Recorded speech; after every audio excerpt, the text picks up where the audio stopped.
Voilà une semaine maintenant que l'école Ahmed affiche fermée pour cause de Covid. Les parents ont été prévenus par email que cette fermeture est prolongée. Malheureusement, les cours ne pourront pas reprendre comme prévu le 2 février.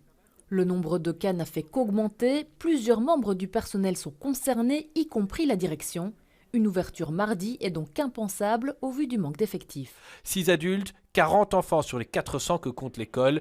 Dans ces conditions, la fermeture totale est en fait une obligation légale. L'école est effectivement affiliée à un service qui s'appelle PSE, Promotion de la santé à l'école, et elle relaie régulièrement les informations à ce service, et c'est ce service qui prend la décision de fermeture. Donc le pouvoir organisateur n'a effectivement pas le choix, il doit acter la décision de fermeture qui est prise par le PSE.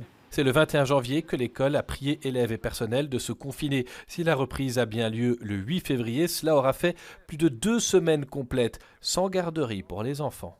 Alors, organiser des garderies, c'est évidemment ce qu'on recommande d'une manière générale, mais à partir du moment où, dans le cas de cette école-ci, on a un cluster, et donc c'est toute l'école qui est fermée, toute l'école qui, quelque part, est en quarantaine, on ne fait pas venir les enfants à l'école parce qu'il y a quarantaine, on ne va pas les faire venir dans une garderie où il y aurait aussi quarantaine, ça n'aurait pas de sens. D'autres établissements ont été touchés par l'épidémie et plusieurs le seront sans doute encore. Une preuve de plus que le Covid-19 n'épargne aucun milieu ni aucune tranche d'âge.